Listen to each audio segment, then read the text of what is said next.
Microsoft Flight Simulator isn't perfect, not by a long shot, but it is filled with all kinds of magical experiences when the barriers between the real and the virtual worlds seem to combine. It's also one of the most complex and challenging pieces of software that we've ever used. You must at least give it a try, but it's also important to know what you're getting yourself into. Microsoft Flight Simulator is the latest entry in a series that began in 1982. This time around, rather than handcrafting sections of the world piece by piece, the developers did something amazingly ambitious.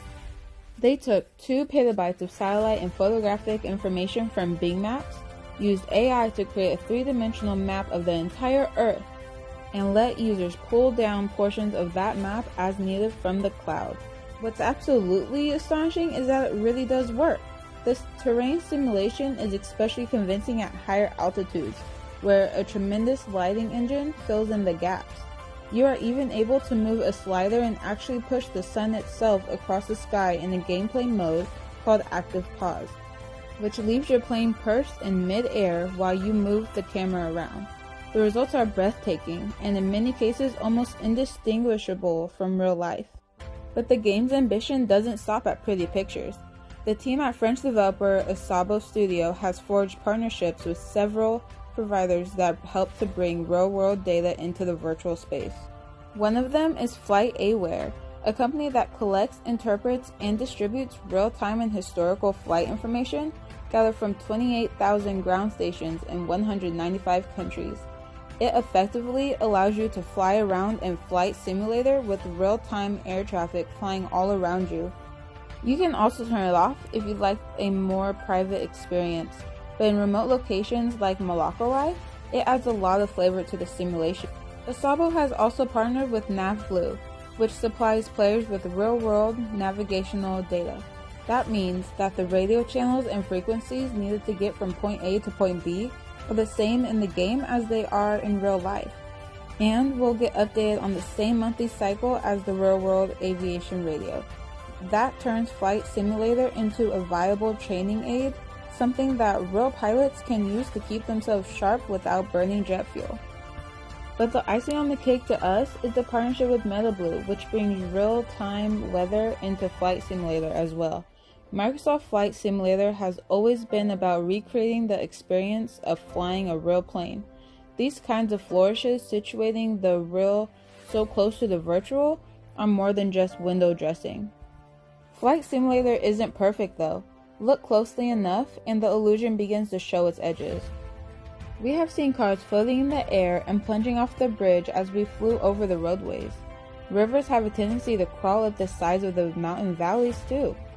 The images of ghostly ships leer up from the depths of the ocean around port cities, the result of real-world vessels and satellite images trapped below virtual animated waves. Some of those oddities are truly difficult to describe.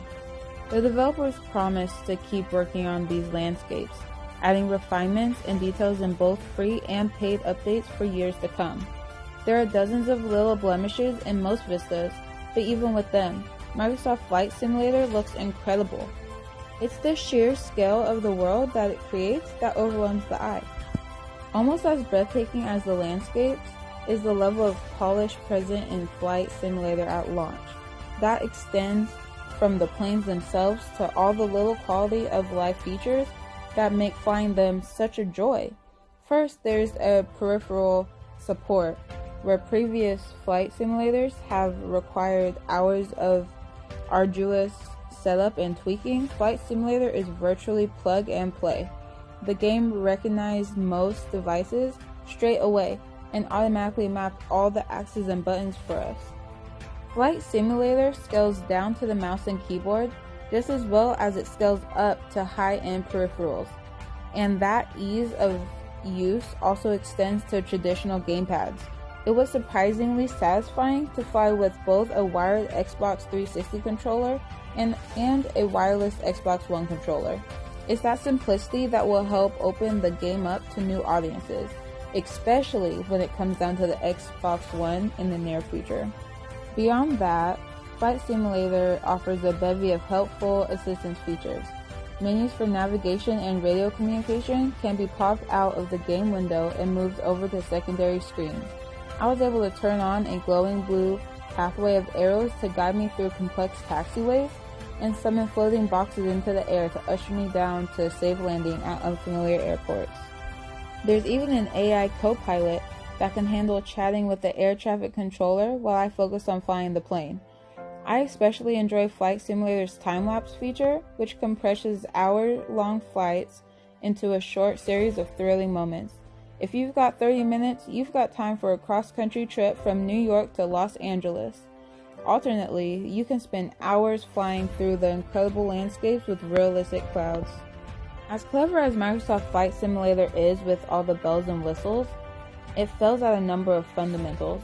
The issues add up to make things considerably more challenging than they otherwise might be, especially for newcomers.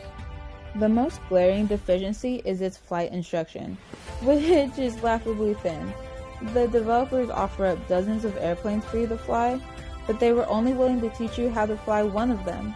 It's maddening to be put into the cockpit of an expensive, long-range turboprop airplane and have absolutely no idea what anything on the dashboard actually does. Expect the community to swoop in with plenty of YouTube videos and add-on modules to purchase through the in-game marketplace for the rest. The game's frame rate can also be a disappointment. First-time players will want to rush to the most beautiful cities in the world to see them firsthand, but Microsoft Flight Simulator can be extremely sluggish in built-up urban areas, like the terrain itself. Hopefully, that's something the developers will improve on over time. The multiplayer system is also a bit bare bones at the moment.